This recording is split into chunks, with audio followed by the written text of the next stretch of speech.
And I'd like to welcome everyone here today at the CSRH/SPRC seminar series. So I'm Dr. Lise Lafferty. I'm a Senior Research Fellow at the Center for Social Research and Health.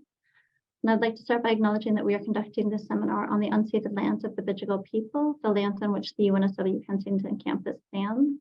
I would also like to pay my respects to elders, both past and present, and extend that respect to other Aboriginal and Torres Strait Islanders who are present here today. You may also want to acknowledge the traditional owners of the land you are currently on, given you may be located and probably elsewhere. So I invite you to feel free to pop that into the chat. So today's seminar is quite unique and it's pretty exciting. So rather than learning about the research undertaken or what the key findings were, we are going to hear about the novel ways researchers are communicating their research to broader audiences. You know, most of us do research with people, but often people can't access the research findings because we publish them in places that are, you know, either behind a paywall, but perhaps inaccessible in the language that is used if we're using that academic language. And so whilst it's these, you know, the papers are important for contributing to their respective fields, this dissemination strategy often excludes those key population groups and the general public from accessing new knowledge. So there's been a push to ensure research findings are accessible, both in terms of language, but also the medium through which they are published. So drawing on a diversity of dissemination strategies, such as TikTok, videos, interactive maps, and tea parties, our presenters will describe the unique and novel strategies they have used to disseminate their research findings. Thank you for everyone for joining us here today. So just quickly, our speakers for today, we've got quite the group. So we've got Curtis from the Kirby Institute, Penny, I believe you're from ACOF, and Bruce from SPRC. We've got Deborah and Vaughan, and then Jason from the Kirby Institute, and Tony co-presenting with Tony from NUA, and Laura also from the centers. So I will now first hand over to Liz, who's going to do a proper introduction of our speakers as we go. Great, thank you. Thanks very much, Lise, for the acknowledgement and for welcomes, and also thanks everyone for your patience as we work through some of the technical glitches. Yes, as Lise mentioned, we have 5 presentations today. Each will be 10 minutes. So we'll go through each of the 5 one by one, and then we'll have time for Q&A at the end, about half an hour. So first up, we have TikTok and Research Dissemination Experiences and Learnings by Curtis Chan, who is a PhD candidate at the Kirby Institute, UNSW. His work and study is in HIV prevention among gay, bisexual, and other men who have sex with men. So over to you, Curtis. Hi, everyone. Yeah, thank you for the introduction. And I'm excited to talk to you guys about TikTok today. So just to start off, this is my page. I've got about 2,500 followers, a couple of videos, a lot of likes, and I don't know if you think that that's very impressive, and I'm going to talk about what success looks like and what the challenges of measuring success. But just to give you an idea, this was a bit of an old screenshot. I've kind of posted a couple more even today. So some things might change. If you go visit that page now, it might be a little bit different than what you see here. So I kind of wanted to start off by saying that I'm a PhD student at the Kirby Institute, and I work as a project officer. I study the stuff that Liz already mentioned, and I'm 26. I feel like I have to disclose that when we talk about anything to do with TikTok and social media. And I am chronically online, and I definitely use TikTok to procrastinate my PhD. But more importantly, I'm not a social media expert. I'm not a video editor or an influencer or a model, and I don't aspire to be any of those things.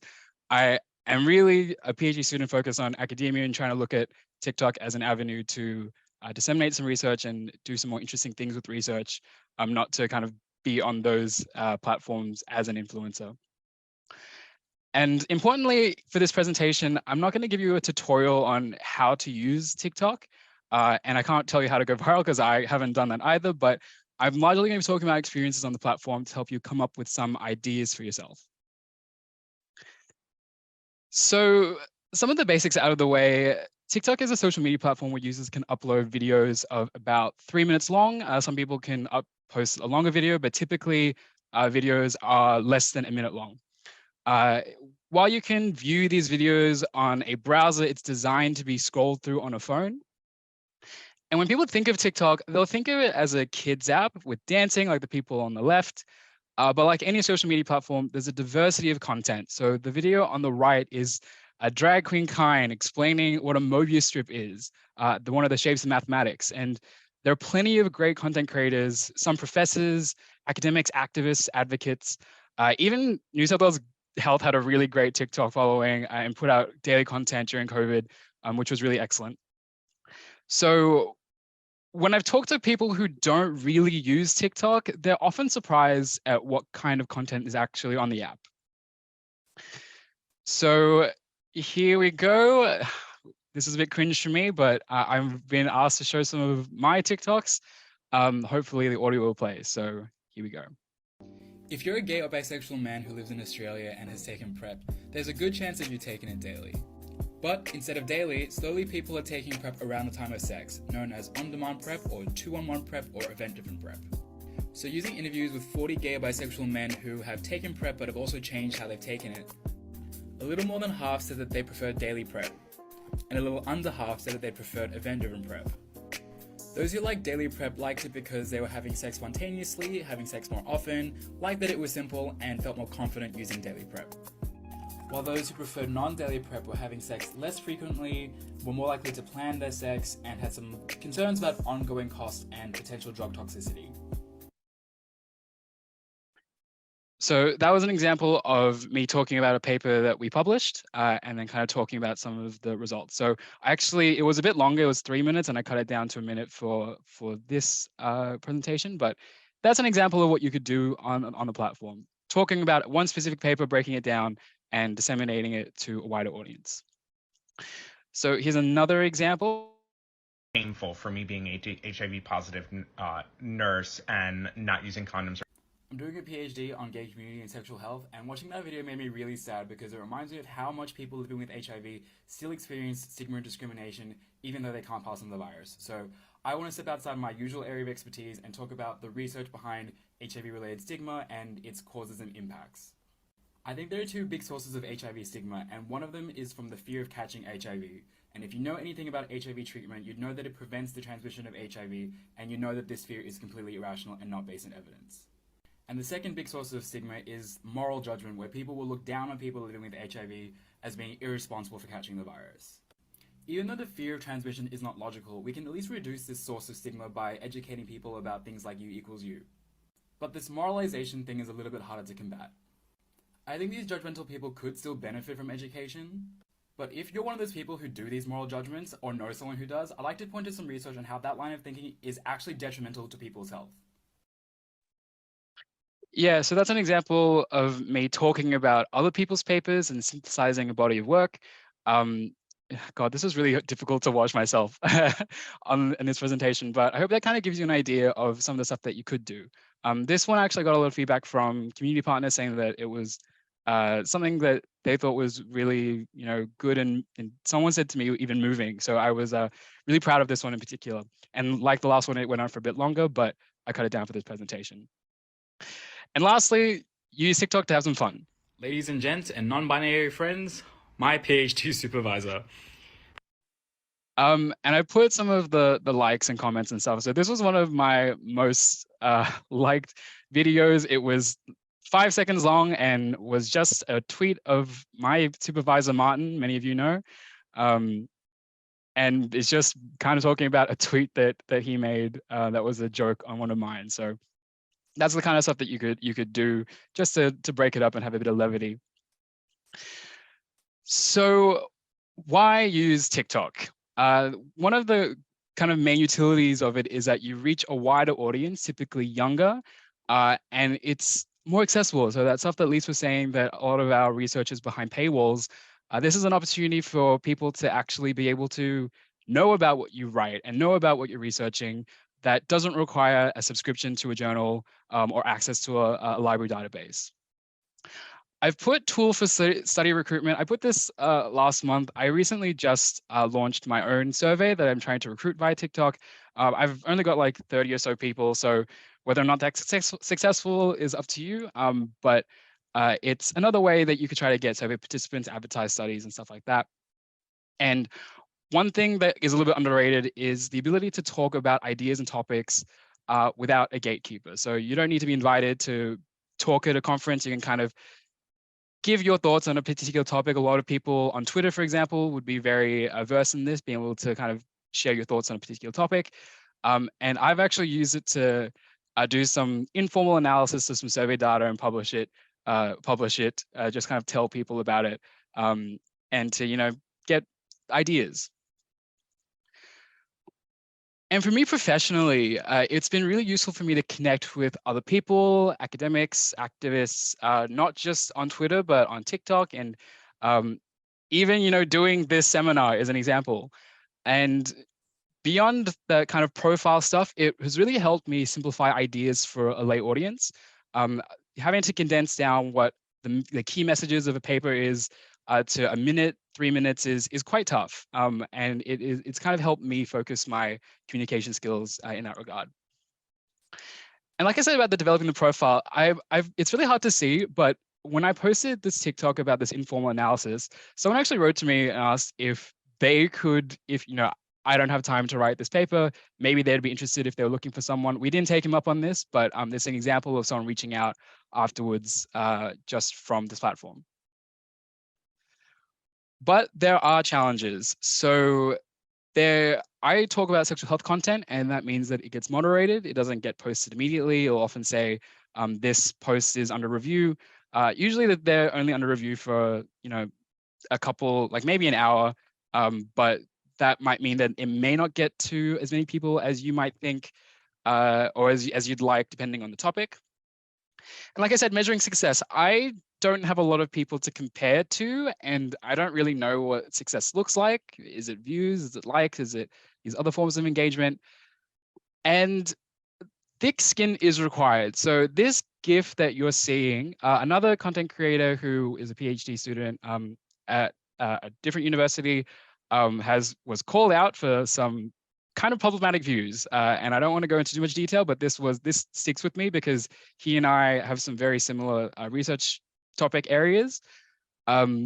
So the comment sections can be quite heated, and this guy had some of his kind of professional info linked to his TikTok, or you can kind of eventually find him.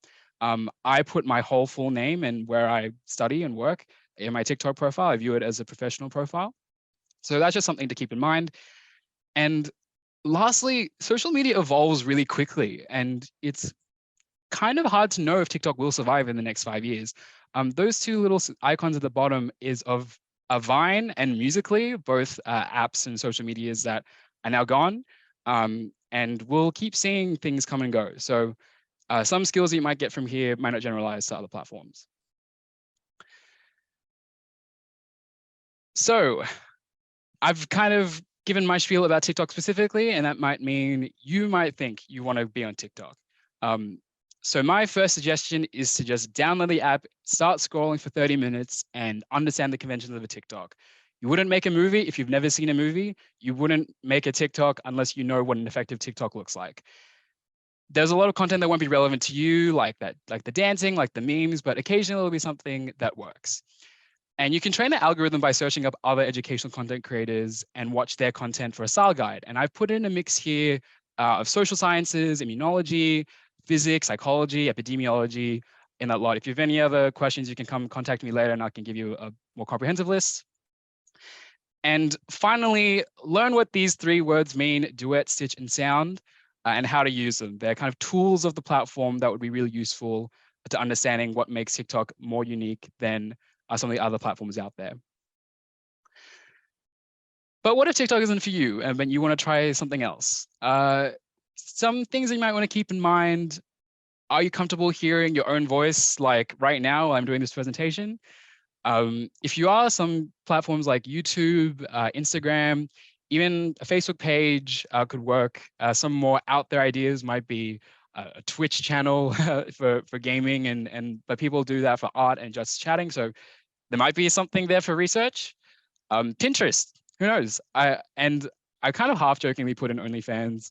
Imagine that, having an OnlyFans with educational content. But podcasts typically is what a lot of people do to have a long form content, kind of similar to a lecture. A lot of people do it, and I think it's a great way to get your ideas out there. But if you prefer having it just in writing, just some ideas I've thought of is, like I said, like maintaining a Facebook page, a Tumblr even, and a lot of people do personal blogs like WordPress or GitHub. But really, there's probably a lot more, and the sky's the limit. So hopefully that inspires you and gives you some ideas from my experiences. And thank you for listening to my talk. Wonderful. Thank you very much, Curtis, for that very excellent and engaging presentation. And I think you're spot on for time. So thanks for that as well. Next up, we have a presentation by two panelists. It's called it's about the UNSW ACOS Poverty and Inequality Partnership website. The presenters are Penny Dorsch, who is a project manager and researcher for the Australian Council of Social Service, or ACOS. She is responsible for the partnership website, including many of the website's interactive features. And with her, we have Bruce Bradbury, who is an associate professor at the Social Policy Research Centre, and he has been the lead UNSW researcher for many of the reports produced by the partnership and designed the interactive income distribution calculator on the partnership website. So over to Bruce and Penny. Yes, so Penny, do you want to start sharing your slides? And I'll get going while she's doing that. So the Poverty and Inequality Partnership, it's a partnership between UNSW and the Australian Council of Social Service. And what we'll be talking about mainly today is some aspects of the website. So websites are essentially now traditional, but our contribution today is to talk about some of the more interactive features that we've added to this website. So the partnership has been running since 2017 with financial support from Central University Administration as part of the social engagement strategy, and also from several non-government organisations and philanthropic organisations. And we produce a series of regular reports, essentially monitoring patterns of poverty and inequality in Australia. These are typically jointly authored with UNSW researchers and ACOS staff. And then we also have some specialised reports authored by UNSW staff. And so the broad aims is to share knowledge, make all this information freely available to a wide audience, raise awareness, create impact, and stimulate action. And essentially, I suppose we could sum those things up as saying the objective is to try and keep poverty and inequality to the fore in public debate in Australia. And I think we've been quite successful in that. There's been lots of media interest. Politicians refer to our report numbers and so on. And many of the conventions that we've established are widely accepted in the Australian discourse, particularly about poverty. Okay, so I think I've covered most of the points I was going to make in the introduction. So I'll hand over to Penny now. As Elizabeth said, she's been managing the website and also the production of the reports and the liaison with the wide range of stakeholders that we have in the organisation. So Penny will talk a bit about the general website and one of the interactive features, and then I'll come back and talk about one of the other interactive features. Over to you, Penny. Thanks, Bruce. So I came onto the partnership about a year after it started. And one of the first jobs that I was given was to try and get what were just traditional reports and make them accessible to a wide range of people, including academics, members of ACOS, policymakers, students, the general public, and so on, and to do that through a website. So we'll share the website in the chat, but one of the challenges was to try and make the website engaging to such a wide range of audience members. And we did this by making certain pages that are sort of full of general information or, you know, easily digested information, whereas other pages are quite complex, such as the pages with the charts. We also decided that we needed to have interactivity within the website to appeal to an audience more familiar with visual learning.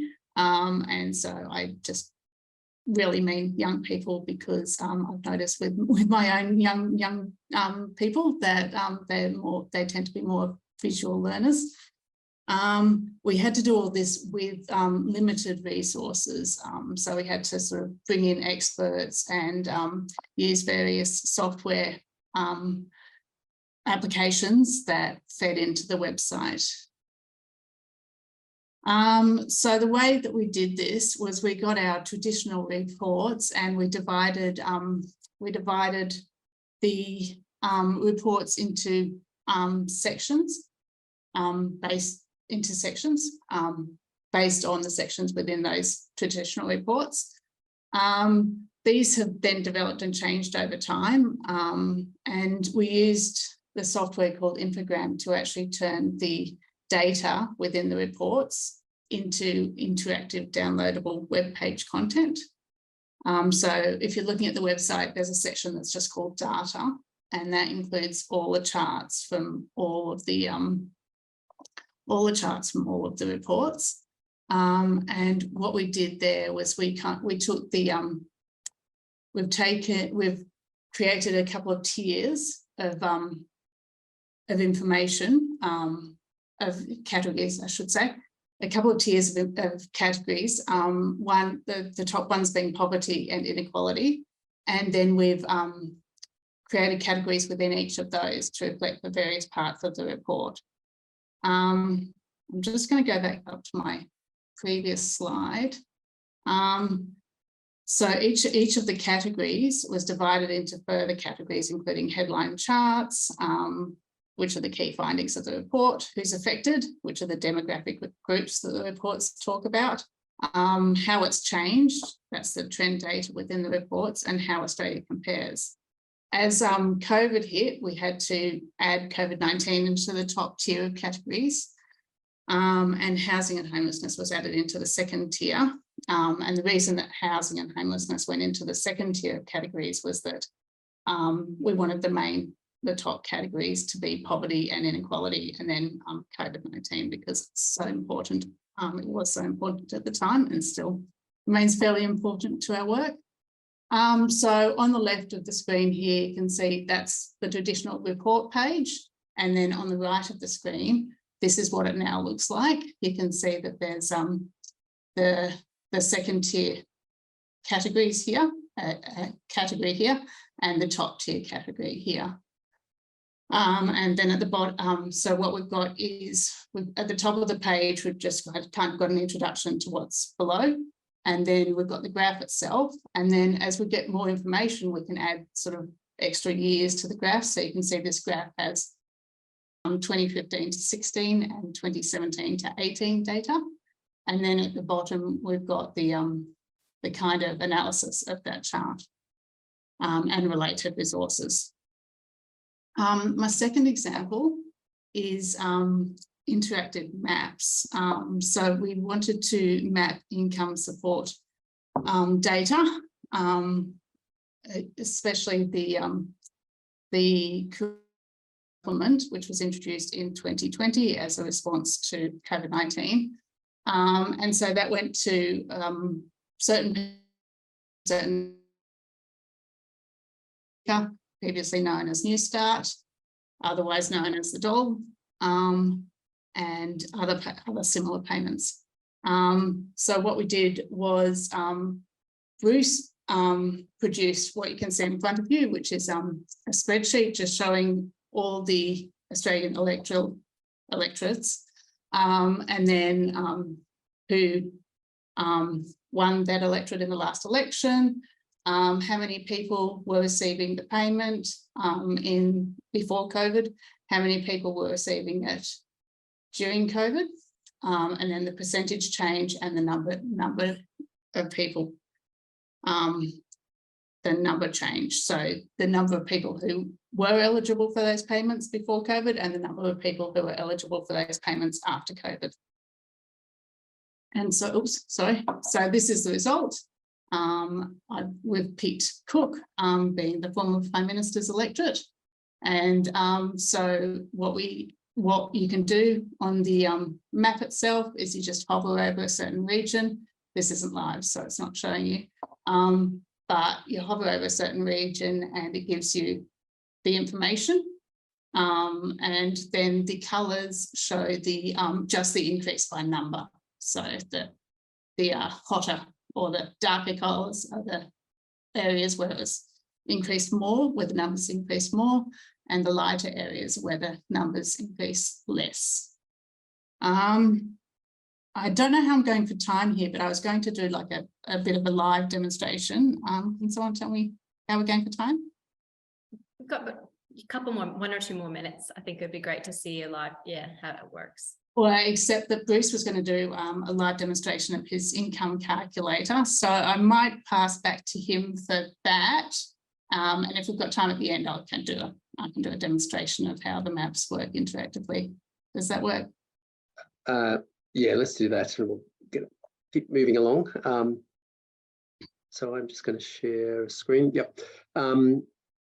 So as well as the interactive maps, we have this income calculator, which is really just a way of conveying, allowing people to see how the Australian income distribution works and where they fit in it themselves. There's plenty of research which says most people erroneously tend to think that they're in the middle of the income distribution, whereas there's a lot more inequality than most people are aware. And so this has been set up as an interactive calculator. So it's done using a set of tables that were based on the ABS income surveys. But we calculate a summary set of tables and then feed them into this program. And this is written in the R software and it runs on the Shiny server, which is a web service which essentially runs a program continuously in the background and allows you to do interactive displays. So a quick example, if you were to, so we have here on the right these green bars, that's a representation of the personal income distribution in Australia, with each bar representing 1 percentile. So up the right hand here, this is the highest income percentile with a mean income of about $10,000 per week. And so you type in an example, and I'll take the example of a federal politician, and their annual income is about somewhere around $220,000, the base with it, before they get all their add-on benefits. And then over here on the graph, this red bar has appeared saying that someone with a $220,000 annual income is in the 3rd percentile from the top. So like the 97th percentile. So in other words, politicians are right up at the very top end of the distribution, which may well be justified, but it certainly, I think, is an indication of where they have a natural bias to think about. Say, for example, when they're thinking about tax policy, you'll hear them say all sorts of weird things about what they think is a middle income family. And I suspect the fact that their incomes are really high is an influence for that, determinant of that. And then there's other options here where you can put in your family characteristics, and you can, instead of comparing your income to that of the whole population, you can compare it to people of your same age and so on, or to household income. But I won't go through all that. I shall stop there, and I think we're done. Thank you. Right, thanks very much, Bruce and Penny. That was really interesting, and I'm sure there'll be some more questions about it at the end. Next up, we have the presentation is called "The More Than Human Wellbeing exhibition, translating qualitative workshops into an exhibition. Unfortunately, Ash Watson was unwell, and so Professor Deborah Lupton is presenting in her place today. So we have Deborah Lupton is a Sharp Professor in the Center for Social Research in Health and for the Center of Social Research in Health and Social Policy Research Center, and leader in the Vitalities Lab. And Vaughan Wozniak-O'Connor is a research fellow, the ARC Center of Excellence for Automated Decision Making in Society, and the Center for Social Research and Health at UNSW. Thank you both. Great, thanks. Great to be here. So yes, we're a team of 3 people working together on this More Than Human Wellbeing exhibition. Ash and myself are sociologists who are really interested in creative and innovative methods for both conducting research and also thinking about how to involve stakeholders and engage in research translation engagement with people outside the university sector. So this is what the More Than Human Wellbeing exhibition is really about. We're working with a stakeholder community partner called Health Consumers New South Wales, and they've been working closely with us on some dimensions of the materials making, but they're also very importantly giving us feedback on materials for the exhibition as we're developing them. Next slide, please. So the exhibition is going to be open next July. So it's a work in progress right now. We're working on the artworks. We're also working on a short film that I've commissioned a documentary filmmaker to make, and that short film will also be exhibited at the More Than Human Wellbeing exhibition. We have already made a zine that will be showing at the exhibition.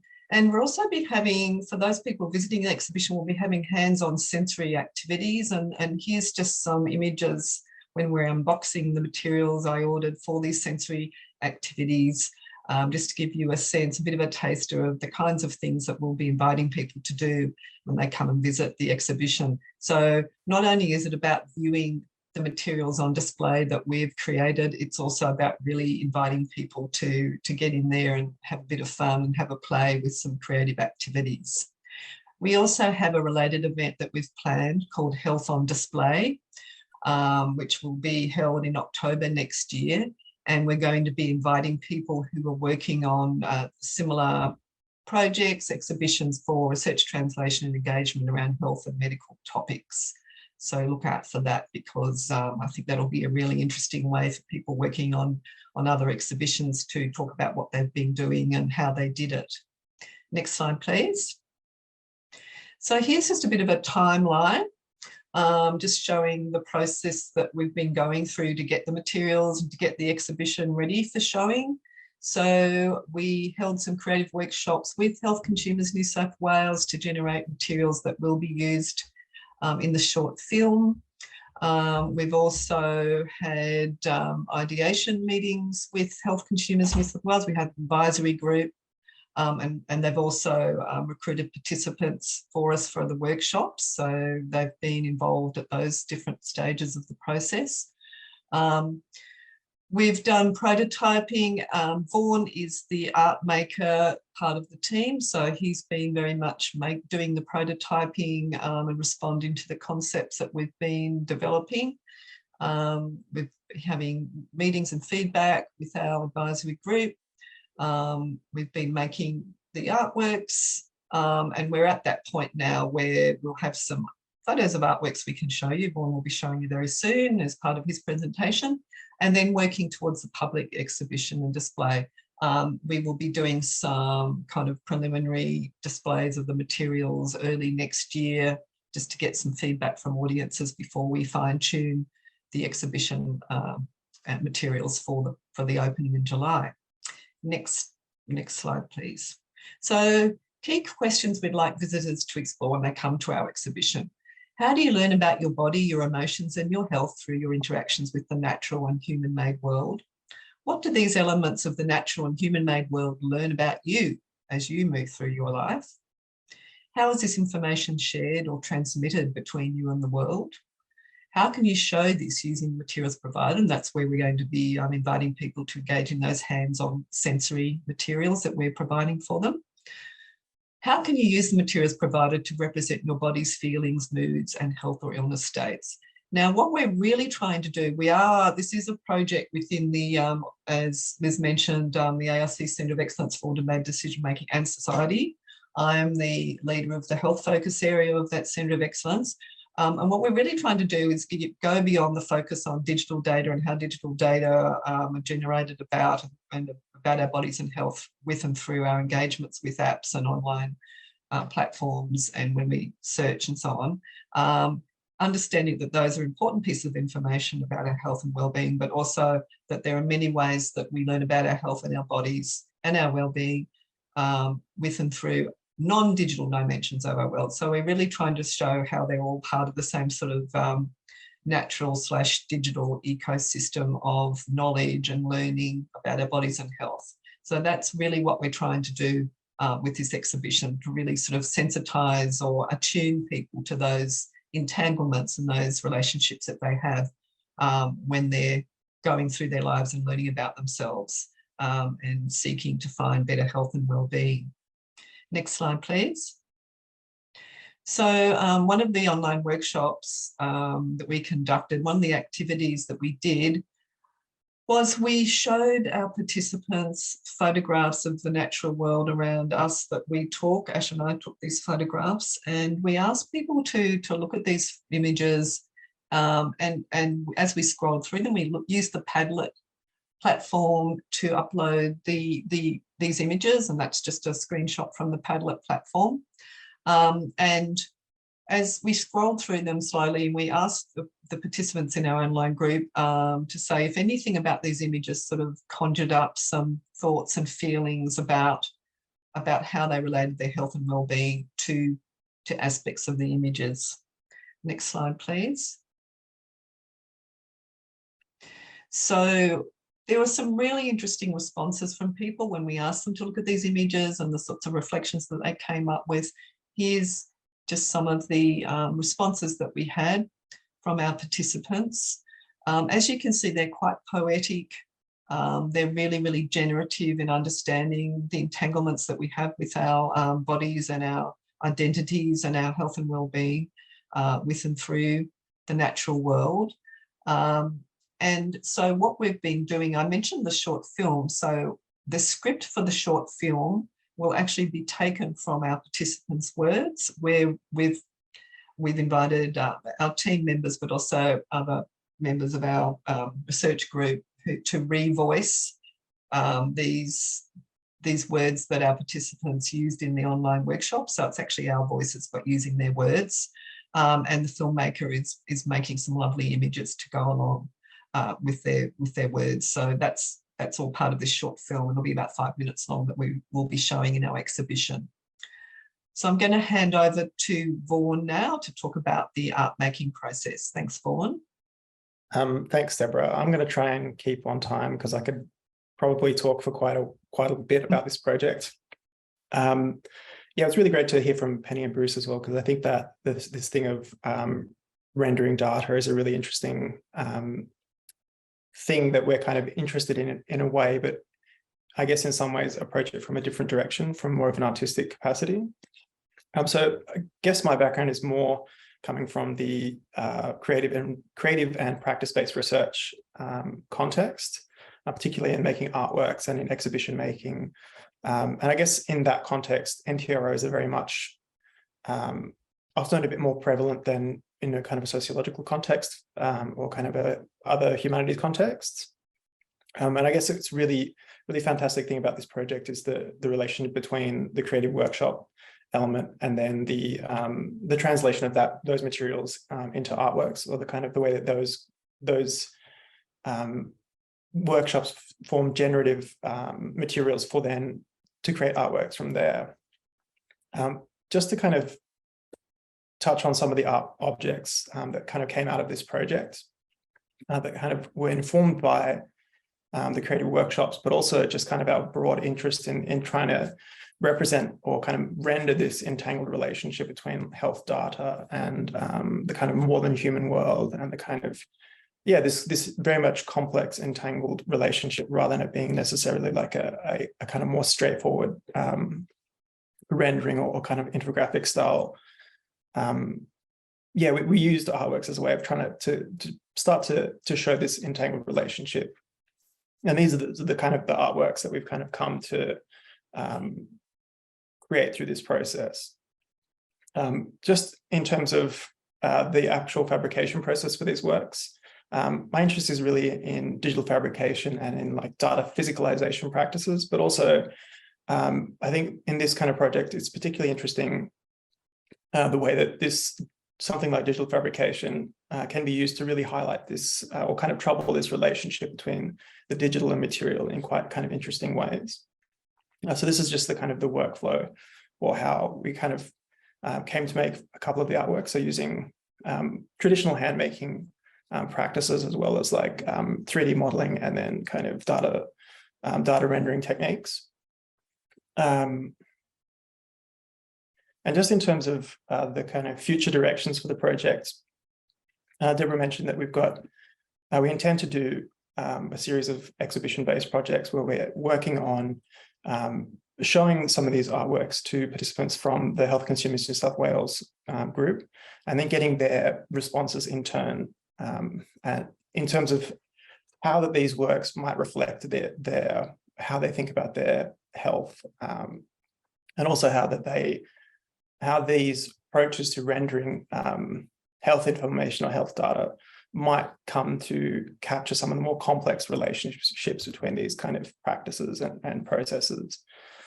In terms of our future plans, I think it's quite interesting with these kind of projects that exhibitions in themselves can be very generative, and that there's this relationship between, like, these can very easily generate traditional research outputs as well as the exhibition being a kind of a non-traditional output as well, especially in the use of like creative workshops and those kind of methods to create in materials for publication, as well as being their own sort of output as an NTRO as well.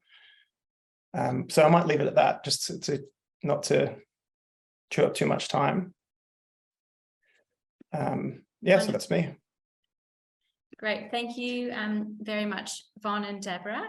Again, I think there'll be some interesting questions and discussion about that at the end. Next, we will move on to our fourth presentation, which is called Single Visit Hepatitis C Testing and Treatment Among People Who Inject Drugs, the TEMPO Pilot Study. And again, we have two presenters. Jason Grebely is a professor at the Kirby Institute, UNSW, and was the principal investigator on the TEMPO Pilot Study. And Tony McNaughton is a peer Hep C engagement specialist. He works in inner Sydney with his community of people who inject drugs to engage in BBV and HCV testing treatment. He was the lead peer worker for the TEMPO Pilot Study. So over to you, Tony and Jason. Awesome, thanks guys. I'd just like to acknowledge the traditional custodians of the land. We're on the Gadigal people of the Eora Nation, and pay my respects to elders past, present, and emerging. And thanks, Tony, for joining as well. We're actually in the bottom of the NUA needle syringe program, where all of the action took place in terms of the project. So look, I'll say a couple quick things, and then we'll actually just show the video and we can talk more in the discussion, not too much in terms of presentation wise. So the project was a program looking at hepatitis C point of care testing at a peer-led needle syringe program here at the New South Wales Users and AIDS Association. It was a partnership between the Kirby Institute, the New South Wales Users and AIDS Association, and Kirkton Road Clinic, which is part of Southeastern Sydney Local Health District. Everybody was sort of co-developed and co-designed the project from the very beginning. And we really just wanted to have an output from the project that would reflect sort of the lived experiences and some of the community perspectives and some of the people working on the project. So hence the product you'll see. I don't know if you have any thoughts in terms of what you were doing, Tony, and the process. I was already involved in testing and treatment with the dry blood spot testing at NUA. And when this project came along, I saw its potential and couldn't wait to be involved. Awesome. And we're so fortunate to have Tony, absolute legend within sort of the community, and really sort of made it an accessible sort of project to people that were getting involved. So look, I think we tested it out before, so hopefully everything's okay. And after saying that, let's just try and share screen.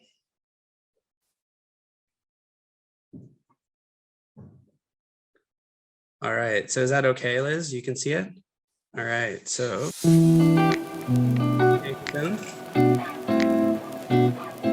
So normally someone like myself walks into Newark to pick up what we call gadget syringes and so on. And they always ask, you know, we've got a survey, we're doing hepatitis C treatment. And normally you just walk on. You know, you're never going to get that hepatitis C treatment, you know. You just say, yeah. And that's probably been going on 15 years of my life. Tony was what got me over the line. I probably received the hepatitis C treatment because of Tony. For a lot of people, there's that spontaneous moment where they want to do something and that goes away. That's what's so great about the point of care technology, is that in that moment we can act, yeah? And we can have someone on meds on the same day, and it works. It works really, really well. It's amazing. The thing that you have as a peer is a way to reach people that may not want to interact with more mainstream health services. It's like if people know that you're from their community and they know that you know where they're at, there's no other way to get that.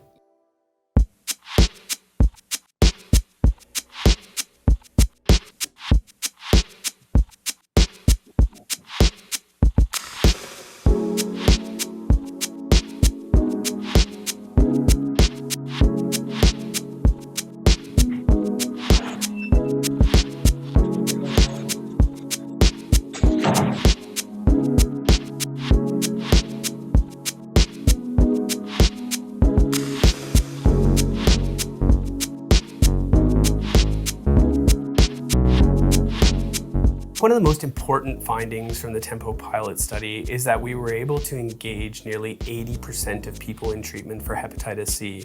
If you compare that to about 30% among people with traditional models, this is a pretty amazing outcome. The three partners in this collaboration have all brought unique and important skills to the table to really deliver a patient-centered, a client-centered approach that really has great value in hep C elimination. The clinical focus and the experience working with marginalised populations that our clinicians and nurses have, the incredible connection and experience of our peer-based colleagues at the New South Wales Users and Aids Association, and the fantastic research and evaluation expertise provided by the Kirby Institute has really provided a well-rounded, well-structured and rigorously evaluated model of care. A lot of people have started to use point-of-care testing for hepatitis C. They've used peer engagement strategies, nurse-led models of care. The key thing which distinguishes the Tempo pilot study is this is really the first time that we've really gone towards a single visit testing and treatment model for hepatitis C. The patient essentially walks out with the pills that day. That was one of the leading aspects of this study. Working with Jason, with Kirby, there's been this amazing kind of amalgamation of their insight and knowledge and my insight and knowledge. When those things are put together, it's an amazing energy. You can feel it. It's positive all around and it's win-win. It has been really important to have a very strong and two-way relationship with our research partners that can really provide a strong evidence base, both for clinicians to move forward with, but for researchers and policymakers to continue to drive. I think one of the most important things from the Tempo pilot study is that a simplified model of testing and treatment in a single visit can really improve access to care for hepatitis C among people who inject drugs. It is important that there is really good peer work to make people feel comfortable. And you make people feel comfortable, you're more likely to get them involved in these programs. They need people like Tony there, who are enthusiastic and kind, warm, generous. With Tempo, with our clinic, you don't need an appointment. You can just walk in. Being able to work in those dynamics with people who inject drugs and create change right there on the spot, you know, and you see it go through people's lives. It can touch so many other areas in a person's life when the stigma, which is Hep C, is removed, you know, is treated and supported. It leaves a space for a lot of other stuff to grow. The Tempo pilot study has actually provided a catalyst for further work, both nationally and internationally. And now, you know, as part of this work, we're scaling up point of care testing across 80 sites. We'll be planning to test 50 to 60,000 people over the next several years.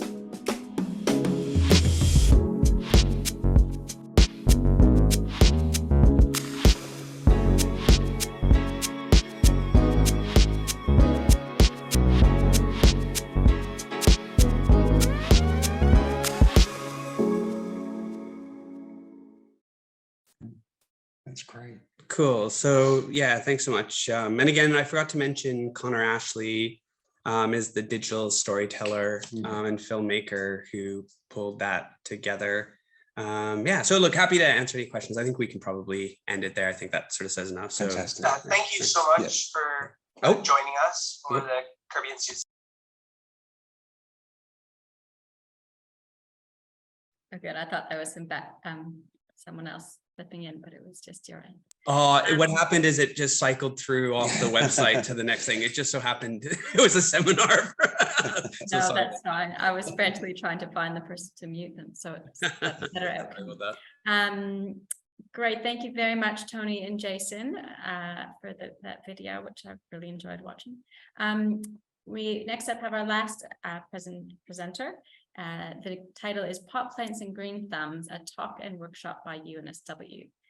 And it is going to be presented by Laura McLauchlan. She is an anthropologist with the Drug Policy Modelling Project at UNSW Sydney and on the ARC Discovery Project, Designing Illicit Drug Policy Solutions, the role of participation of which this dissemination event is a part of. She is the co-designer of the event along with Liz Barrett, who is the event organizer, and the project chief investigators Alison Ritter and Carrie Lancaster and Matt Kearns. Thank you. Fabulous. Thank you so much, Liz. And yeah, and thank you so much to the team for organizing this great event. It's been wonderful to hear that diversity of different dissemination strategies. It's a really diverse bunch. And hopefully this will add to the diversity as well. So hoping that you can see my screen okay. The slides are showing. Fabulous. Got a thumbs up. Thank you. So so our event was, we were the afternoon tea party, in case anyone was wondering who the afternoon tea party group was going to be. And the event, which my wonderful colleague Liz Barrett, who is here today, named, was Pot Plants and Green Thumbs, a talk and workshop by UNSW. And we held that in Canberra. And yeah, as I'll talk about more, we actually held it in the Botanical Gardens, which was a really interesting thing to be able to do. The research of which this was a part is a larger ARC-DP project that's led by Alison Ritter, Carrie Lancaster and Matt Kearns. And in this particular aspect of this larger project that was looking at the role of participation in illicit drug policy reform, we were looking specifically at cannabis growing, and also it was looking at cannabis use. And we were wanting to really look at, it was particularly looking at cannabis social clubs at the beginning to see what kind of community organizations people would actually be interested in under the change legislation in the ACT.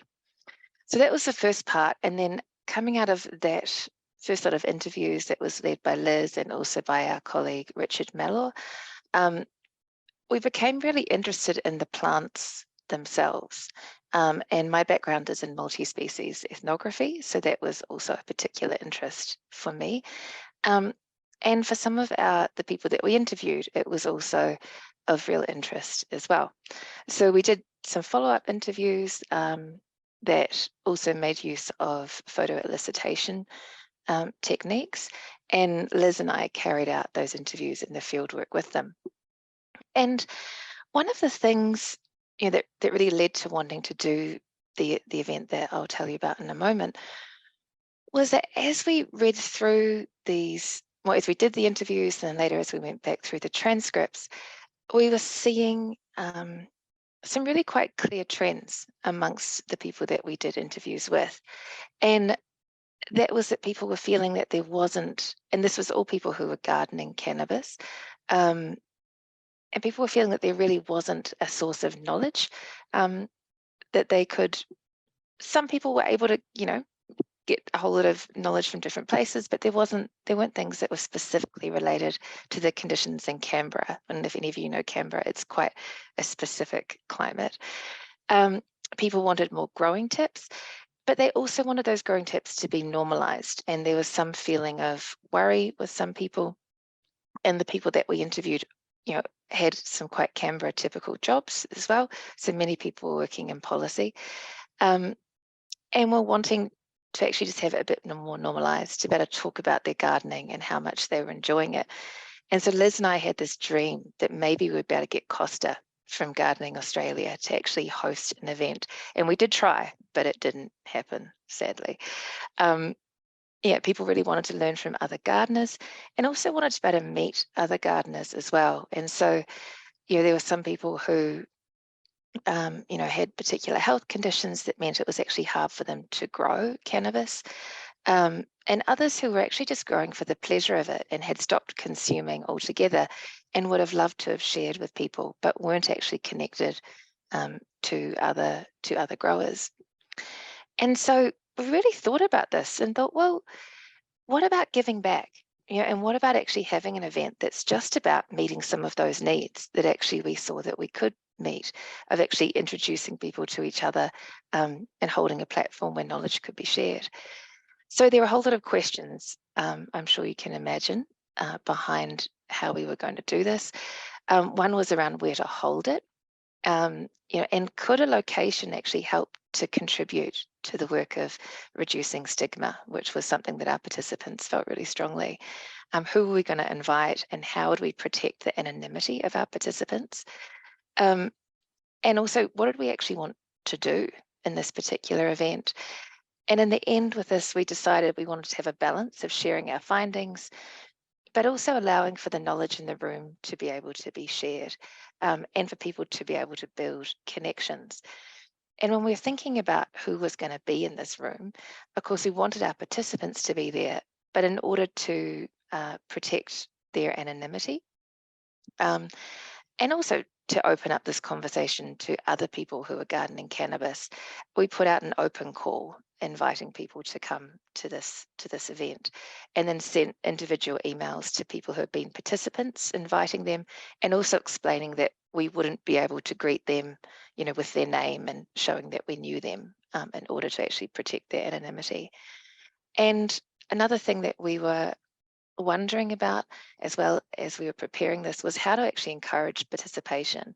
And we did have concerns that people might not actually want to share their growing practices, as there were still fears for a lot of people about being exposed as someone who was engaged in a practice that was legal, but that still had that the stigma around it being illicit. So one of the things that we did was when we sent out the Eventbrite invitations, and when we linked people to them, we got people to ask questions about what is it that they would like to know about growing. So we had this great list of all the sorts of things people were interested in. In the event itself, you know, we introduced the study. I reported back really briefly on some of the findings from that research. And then we went into skill sharing, which I think in a lot of ways was the most interesting part, because we'd been really worried, you know, inviting people to this afternoon tea and dissemination event that people might not share. And actually there was a very, when people first came into the room, and I should say too that, again, Liz's boldness and courage, I think, of actually writing to the botanical gardens and saying, can we use your room? And we were permitted to, I think was really massively important in terms of making a space that people felt comfortable in. And we had just, and I'll just take us back for one moment. We did have this room in, that actually had a view out onto the trees outside, which I think really added something. But even so, people came in and were a bit nervous. But by the end of the Skillshare section, where people were being invited, and Alison facilitated this to actually share their knowledge, people actually just broke off into their own little chats. And we had, I think it was 21 people who came in the end, out of, I think it was 43 invitations or 43 signups that we had on the Eventbrite. But people broke off into their individual groups and started kind of chatting amongst themselves. And Alison made the call, okay, great, let's just go with this. Let's have afternoon tea now. We brought it forward a little bit, and those conversations in the room then just took off. And this was part of, I think for me, the big learning of this event. Yes, the important final part, the afternoon tea, which was scones and tea and little frittatas, in case you're interested in how the catering worked. And yeah, for me, one of the lots of learnings from this and lots of things I'm still thinking about. But we had been worried that people might not be interested in sharing, but it was wonderfully lively. A question that we asked throughout was this research or not? And at various times, I was like, oh, I want, and one of my other colleagues too, oh, we want to be able to take notes from this. And I think as a team, we made a really good and I think interesting call of actually saying, no, this isn't research. This is actually, we really want to say thanks to people for contributing and being part of this research. And actually, there's some needs that have arisen in this data that actually we can meet in a not too tricky way. So we decided in the end that this was not research. This was actually just pure dissemination. That of course, then we continue to learn from, and relationships continue to grow out of that as well. And there were massive rewards. So, for me as a researcher, it was one of the most delightful things I've ever been part of as an academic. And it was a real satisfaction of being able to give back in a timely manner, and also to allow for connection. So, people exchanged numbers and started making plans about what it is that they wanted to do next. And just to skip down to that final point under impacts, one of the fascinating things is that we won't necessarily know what comes of this. And I've had a couple of emails back from participants saying, hey, thank you so much, we're going to meet up.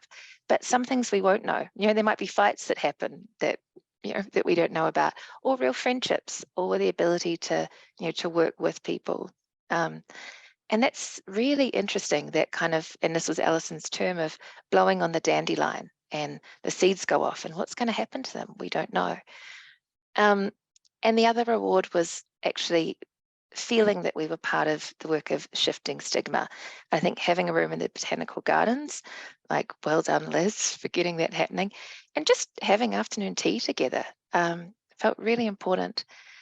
But there are, and I'll just finish on these points, those ongoing questions around, this doesn't necessarily add to our metrics in, particularly impressive ways as researchers. And yet, this may be one of the most impactful things that this part of our research actually did in terms of shifting stigma. So there are many things with this project I'm continuing to think about, and very grateful for the opportunity to share about them. So thanks so much. Wonderful. Thank you very much, Laura, for that final presentation for the day. And thanks to everyone for staying on time. Before we get into questions, I'd just like to just touch on kind of the diversity of each of the presentations.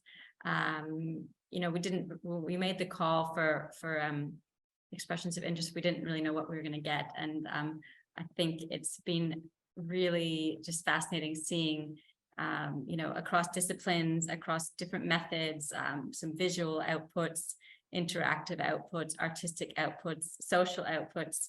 All of them, I think, just add a different perspective and definitely provide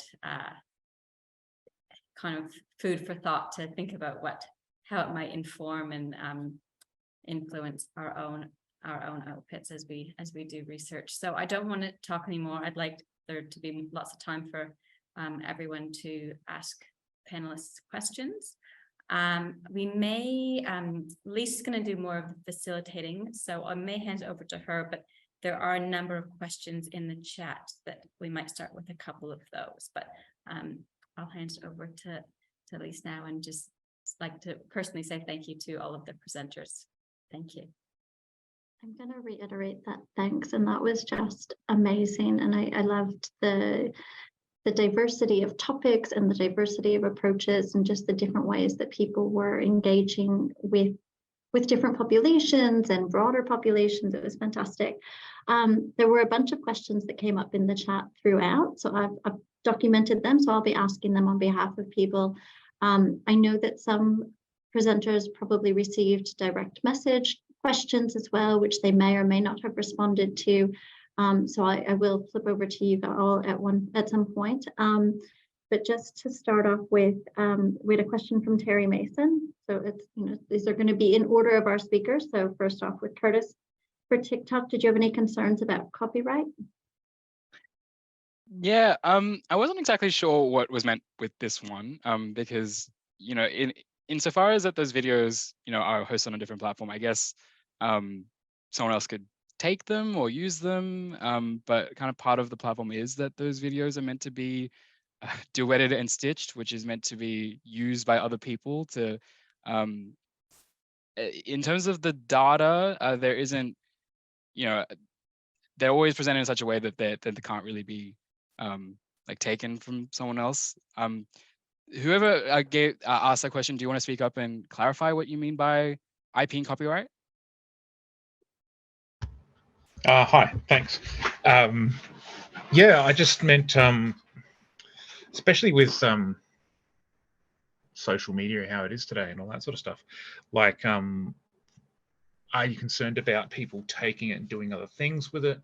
But also, at the time I wrote it, I was also thinking about the perpetuation of that platform and what you might do with it if you knew the platform was going to go down, if there was a plan for, say, moving it to something like YouTube or whatever.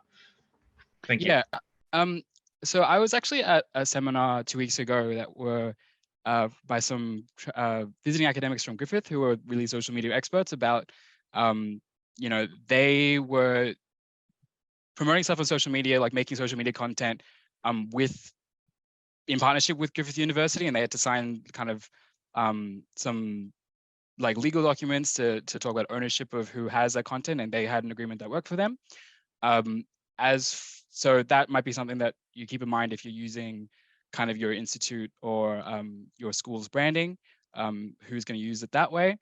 But that is certainly not anything you have to worry about right now. I don't think I'm making anything that's that blown up or that popular, and I don't really kind of capitalizing on the Kirby Institute branding quite yet. As for if it could be used by other people, yeah, it could be. In the same way that anything that we make could be quoted or misquoted or misrepresented. So, I've made the choice that it's worth getting some of this info out there, even if there's the potential. But I haven't had that experience quite yet. So I hope that answers your question. Thanks, Curtis. I'm going to do a sort of, there was a question that emerged a few times, that popped up a few times for different presentations, and it was about cost. And so we haven't really talked about that too much. And Bruce, thanks for popping into the chat that I think you said it was US $100 per year for the platform. But I would imagine the Tempo video was probably a bit more pricier, and as well as funding things like the T. So how do we think about those things going in? At what point do we need to think about those costs associated with non-traditional research outputs? There's now the push that we need to be paying for open access publications. So how do we consider all of that, and who funds it? It's an open question. Anyone jump in? I'm happy to jump in. Look, I think, it's one thing that maybe as researchers we don't do well, and we need to do a better job at considering how to incorporate this into our budgets, or at least being creative when we're applying for grants to create the space for this sort of stuff to happen. You know, I look at Canada because I'm originally from Canada, but the Canadian Institute for Health Research has for quite some time put a really strong focus on knowledge sort of dissemination outputs. Again, maybe in the social sciences, there is space to do that. There certainly isn't you know, within NHMRC, you can do some stuff. But anyways, I think that's a general point. I think we need to do better about that and thinking through what we do in advance and how we might do it and what the purpose is. To be honest, we were quite fortunate that we were actually doing some of these other videos for a range of different things for this project that I put into the thing for an organization that I'm part of called the International Network on Health and Hepatitis in Substance Users. So I was able to actually leverage some of the filming that was going to be taking place for some of this other work that was funded. And then I was able to use some of the footage that was being collected for that for some additional days of footage. And partly the filmmaker, because we'd done some other work with them, and he was quite sort of had some good connections as well that he developed with the peer-based organization. So it was a bit of a favor in some ways. I kind of got mates rates, if you will, on the video. But it is super expensive because, you know, filming time for this is expensive. I won't give his rates out, but I think we do need to be thinking about this in advance of putting in grants and ensuring that there is the budget for this sort of stuff. I see there's some other hands up. So Tony, did you want to comment? No, that's fine. Yeah. Thanks. Yeah, I just wanted to address a comment Carla made about the cost of staff time. And, you know, again, I was at this talk about social media and academia and how research dissemination should be considered as part of jobs of academics, but it's not. Like, it's not kind of in the job description that we, you know, disseminate our research out, and that is something that we would have to kind of discuss with the higher ups, and that will take some time. But I'm a huge advocate that using, you know, alternative platforms to disseminate research should be part of the job description. Yeah, just wanted to throw that in there. But also to speak to Carla's one about cost of time, I'm doing all this, like, you know, making TikToks are free, but they do take time. I take a lot less time than they used to, depending on the topic. But we're all busy people, and sometimes it feels like, you know, this last month I was incredibly busy, and I just did not have time to do any more additional work on top of that. So that is something that people might have to consider when balancing a bunch of the different activities if they want to add these extra things on top. Laura? Yeah, thanks. So just as a first overall comment, wouldn't have been possible for us without the support of the Drug Policy Modelling Program here at UNSW, and, you know, for recognising this mode of dissemination as being something that was really important and actually part of our responsibility. And I will now pass to my fabulous colleague, Liz Barrett, to tell you more about the specifics of cost.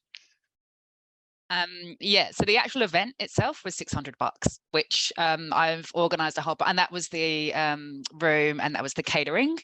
So I can recommend the Botanical Gardens as a future event for any of your particular needs. But as Laura says, we were also quite lucky that the part of the broader ARC grant that this cannabis study fell under was actually about participation in drugs policy. So there was budget in the project to do kind of participatory events, so it fell under that. And then we did have extra budget because it was in Canberra, and so that covered two of us to kind of our travel costs to go down there and back, which, you know, by bus I think was like about $40 each way or something. So it was all up, it was under $1,000 for the whole event. Thanks, Liz. Penny? I just wanted to say that that's part of the beauty of the ACOS UNSW partnership, in that while UNSW does a lot of the research, it's more ACOS who does the kind of dissemination and the getting it out in the media and so on like that, so therefore it's all kind of budgeted from the ACOS side rather than from the university side. So plug for partnerships. Thank you. We've got a couple more questions for Curtis. So the first one is from Liz Barrett. So how long does it take to make each video? And she's talking about all parts, including your script writing, your editing, film editing, all of it. Yeah, so when I started out, it would take like maybe an hour to make a 3-minute video, but I typically don't do 3-minute videos anymore. They're quite long for TikTok. Now, like, I try to focus on topics that I know quite well, things where I already have kind of papers and things ready, as in, you know, ideas from previous work that I've read. And when it comes to presenting my own work or one of my co-authors' papers, since I've already kind of across it, it doesn't take that much time. It can go down to, you know, half an hour for a minute.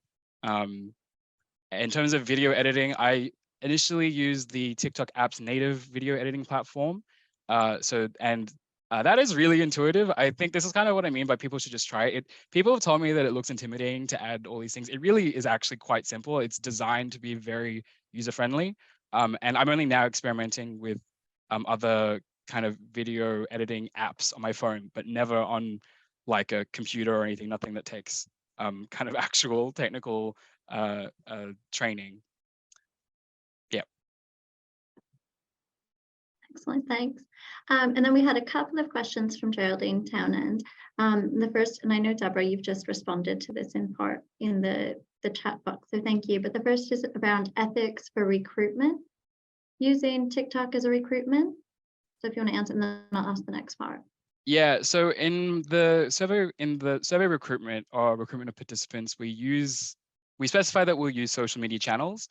And during the submission to ethics, in terms of the promotional text, I actually just wrote a script for TikTok specifically. And when I posted it to TikTok, I pretty much recited it word for word, and just added a little bit of editing around that. So that's what I did submit it to ethics, and it got approved there. So hopefully that's sufficient.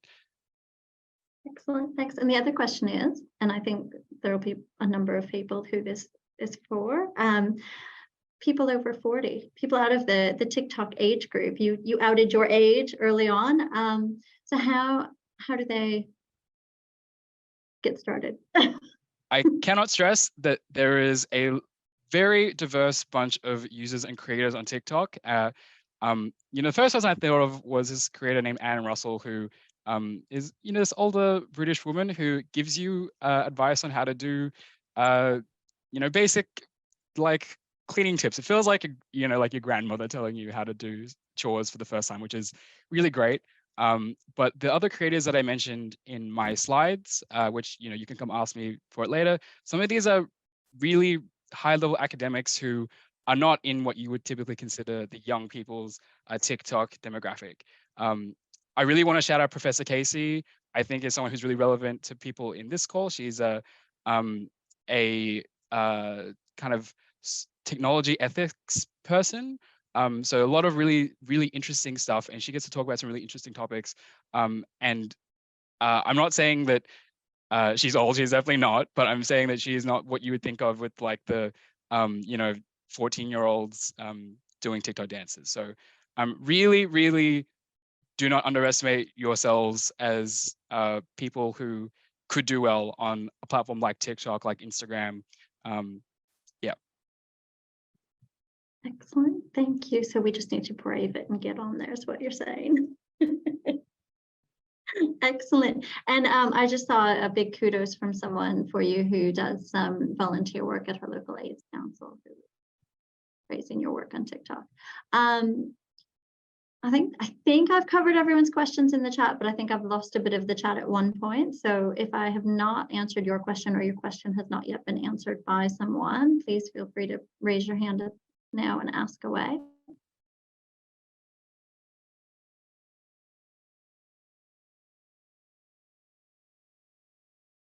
Okay, if that's it, I think we will go ahead and wrap up.